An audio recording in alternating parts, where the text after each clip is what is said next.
सर्वश्रेष्ठ है। 3 उपहार दुनिया में सर्वश्रेष्ठ है। पहला जो भगवान ने आपको दिया, आपके चेहरे की प्रसन्नता। किसी को कुछ नहीं दे सकते और तुम्हारे पास देने के लिए कुछ भी नहीं है, तो अपने चेहरे की थोड़ी सी स्माइल, थोड़ी सी प्रसन्नता दे दीजिए। चेहरा खुश दिखेगा तो सामने वाले को अपने आप उपहार मिल गया, समझ लेना, सब कुछ मिल गया। 3 उपहार हैं जो दुनिया वाले को परमात्मा ने दिए हैं। पहले नंबर का आपके चेहरे की प्रसन्नता, वो केवल मनुष्य को दिए। मुस्कुरा लो, हंस लो। हमने पहले भी कथा में कहा था, हंस लो इन दांतों से खिल खिला के, नहीं तो एक दिन गिर जाएंगे हिल हिला के।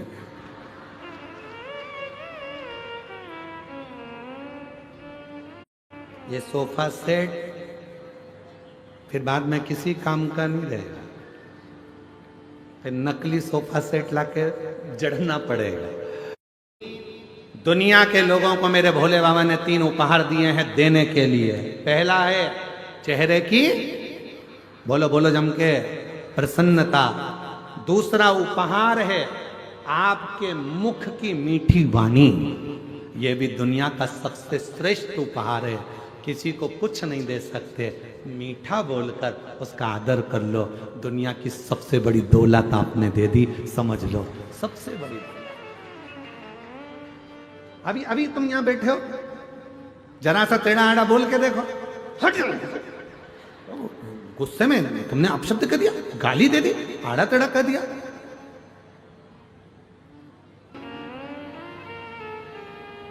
बहुत बुरी हालत। और दूसरे नंबर पर उपहार दिया है मेरे भोले मामा ने आपको मीठी वाणी। जितना प्रेम से बोल सकते हो। किसी को धन नहीं दे सकते, दौलत नहीं दे सकते, अच्छे से व्यवहार कुछ नहीं दे सकते, तो अपनी मीठी वाणी से बस उसको प्रेम से बोल लो, वो भी उपहार है। और महाराज,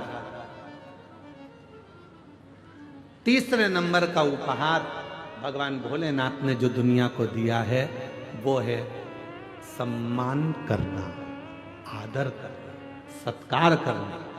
कुछ मत करो, किसी को कुछ नहीं दे सकते तो आदर दे दो। आओ भैया जी बैठो, भाभी जी कैसे हैं, भैया ठीक हैं, काका जी ठीक हैं, काकी जी ठीक हैं। ये आदर के शब्द एक दूसरे को देना प्रारंभ कर दो। सुबह से उठो, सास से कितना भी झगड़ा हो तो भी उससे प्रेम से आदर पूर्वक बात करो। और सास से निवेदन है, बहू कितनी भी गलती करे उसकी गलतियों को माफ कर कर बेटी जैसा आदर देकर उसको गले लगाना प्रारंभ करो। वो आदर का समय, वो आदर का समय। ये 3 उपहार हैं जो मेरे भोले बाबा ने दुनिया के लोगों को दिए। पहले नंबर पर है मुस्कुराहट चेहरे की, दूसरे नंबर पर मीठी वाणी आपके मुख की, और तीसरे नंबर पर है आदर के शब्द, आदर के वचन, आदर के संबोधन। कोई भी आपके आए आप उसको आदर दीजिए, सम्मान दीजिए, कुछ मत दीजिए, आदर तो दो। साहब कहाँ से आए हो, बैठो ना साहब, राम राम साहब, कृष्ण जी साहब, श्री शिवाय नमस्तुभ्यम, हर हर महादेव भैया जी, क्या बात है, कैसे हो, आदर का संबोधन। घर ना जाने कौन सा पुण्य करा होगा जो तुम्हारे यहाँ कोई आ रहा है। अगर पुण्य भी नहीं होता तो कोई किसी के यहाँ जाता भी नहीं। रामायण किस किसने देखी है, किस किसने सुनी है, किस किसने पढ़ी है, हाथ उठाओ जरा। सबने पढ़ी, सबने देखी, सबने सुनी, रख लो हाथ। रामायण में, रामचरितमानस में पढ़ा होगा, सुना होगा, देखा होगा। जितने भी उस रामचरितमानस में मिले, जितने भी पात्र थे, सबको रोते हुए देखा होगा। दशरथ जी भी रोए थे अपने पुत्र के वियोग में, कौशल्या मैया, कैकेयी मैया, सुमित्रा जी भी रोई थी दशरथ के वियोग में, भरत जी रोए राम जी के वियोग में, राम जी रोए अपनी मैया और पिता के वियोग में, माँ जानकी जी भी रोई, जनक जी रोए अपनी बेटी की दशा देखकर, केवट निषाद राज रोए, यहाँ तक गिद्धराज जटायु भी रोए, यहाँ तक लंका का राजा रावण अपनी औलाद के लिए रोया, मंदोदरी भी रोई। जितने पात्र थे रामचरितमानस के सब रोते हुए दिखे, केवल एक पात्र था रामचरितमानस का, जो थे श्री हनुमान जी महाराज, वो कभी रोते हुए नहीं दिखे।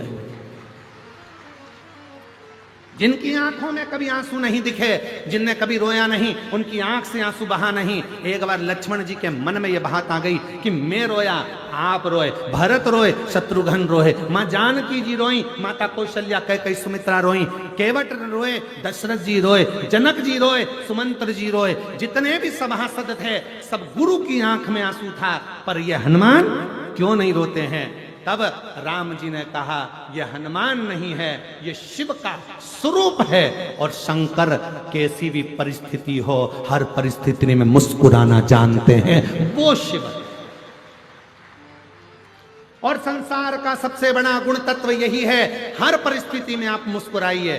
दुख आएगा, मनुष्य का शरीर है, ऐसा कौन है व्यक्ति जिसकी जिंदगी में दुख नहीं आया? कौन है? राम जी के जीवन में भी दुख आया तो कृष्ण भगवान के जीवन में भी दुख आया, जितने भगवान के अवतार हुए हर अवतार में दुख आया। ऐसा संसार में कोई नहीं जन्मा जिसकी जिंदगी में दुख नहीं आया। दुख आएगा, पर उस दुख में भी मुस्कुराना सीख लिया तो समझ लो कि शिव की कृपा होना प्रारंभ हो गई। हम मुस्कुराएं, तकलीफ आए मुस्कुर, कोई दिक्कत, बीमारी आई है ना, आ गई ना, बड़ा रोग आ गया ना, तकलीफ आ गई ना, धीरे से जाएगी। पर अपन क्यों रोए उस बीमारी के चक्कर में? इतना बड़ा बीमारी हो गई, मेरा लीवर खराब हो गया, किडनी बेकार हो गई, थायराइड हो गया, घुटने बेकार हो गए, कहीं ये हो गया, और रोने रोने में जिंदगी निकाल दे। बीमारी आई है, सोचते रहोगे, सोचते रहोगे, सोचते रहोगे तो बीमार पड़े रहोगे। यहाँ की फितरत बड़ी विचित्र है। जीते जी आग लगाने वाले भी अपने होते हैं और मरने के बाद आग लगाने वाले भी अपने ही होते हैं, कोई दूसरा आग नहीं लगाता। भगवान देवाधिदेव महादेव से घर में बेटे हैं, विवाह करना है, उनकी शादी होना है, पर कोई कन्या नहीं दिखती। निवेदन किया, देव ऋषि नारद को बुलाया, मेरे बेटे गणेश जी का विवाह करना, कोई अच्छी कन्या देखिए। ठीक है, प्रजापति विश्वरूप जी के यहां पहुंच गए, जिनकी 2 कन्या थी, रिद्धि सिद्धि 2। विश्वरूपा जी ने कहा कि मेरी बेटी की शादी मैं 2 अलग अलग वर से नहीं करूंगा, एक ही वर से 2 बेटी की शादी करूंगा। नारद जी ने कहा ठीक है, मुझे वर ऐसा चाहिए जो एक बार बैठ जाए तो उठने में लगना चाहिए कि दामाद बैठा है। नारद जी ने कहा बिल्कुल ऐसा ही है, गणेश जी एक बार बैठ जाते हैं तो उठते ही नहीं है 10 दिन तक। फिर कहा वर ऐसा चाहिए, ऐसी लंबी नाक हो, मेरी बेटी अंदर भोजन बनाए और उसका वर सूंघ कर अंदर आ जाए। नारद जी बोले नाक की तो पूछो ही मत ही, लंबी नाक का ही है। फिर कहा मेरी बेटी बहुत धीमे बोलती है, दूल्हा ऐसा होना चाहिए जिसके कान ऐसे हों, वो सुनने दूर से भी सुन ले। तो कहा कान की भी मत पूछो, ये बड़े बड़े हैं। क्या हैं? हाँ, आखिर लड़का कौन है?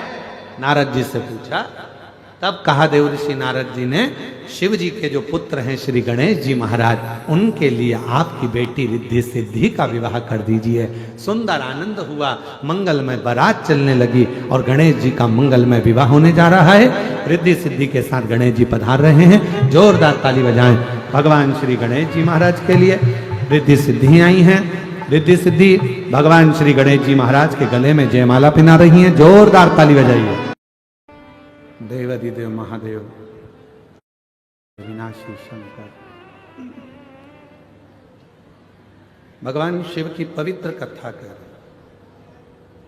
पार्वती, दुनिया के लोग मुझे केदार में ढूंढेंगे, दुनिया के लोग मुझे कैलाश पर ढूंढेंगे, पर अपने भीतर नहीं ढूंढ, और भीतर ढूंढने का फल क्या है? तारकासुर की कथा कहते हैं। ब्रह्मा जी ने वर मांगने को कहा तारकासुर से कि तू वर मांग ले, और तारकासुर वर मांगता है कि अगर मेरे प्राण छूटे तो शिव जी के पुत्र के द्वारा छूटे।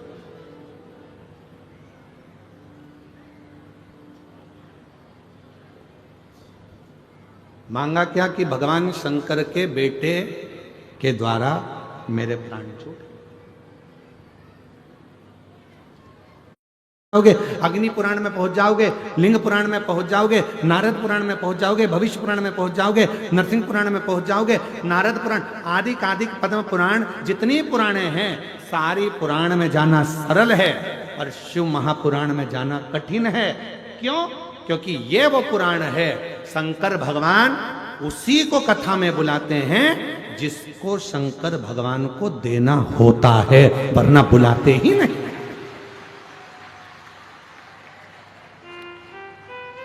जैसे तुम्हारे मोहल्ले में शादी का कार्ड हर किसी को नहीं दिया जाता, शादी का कार्ड उसी को दिया जाता है जिससे तुम्हारी रिश्तेदारी अच्छी हो, संबंध अच्छे हो, प्रेम अच्छा हो। पड़ोसन भले पास में रह रही है और अगर पड़ोस में प्रेम नहीं है तो कोई तुम्हें शादी में नहीं बुलाएगा। भले तुम्हारी सगी बहन है पर प्रेम नहीं है, नहीं बुलाएंगे। कई कई भाइयों में प्रेम नहीं रहता, एक दूसरे को नहीं बुलाते।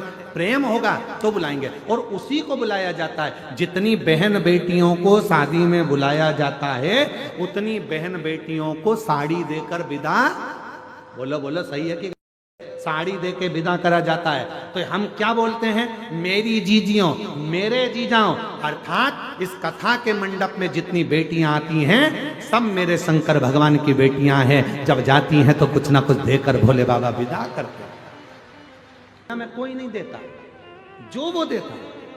एक माता जी ने लिखा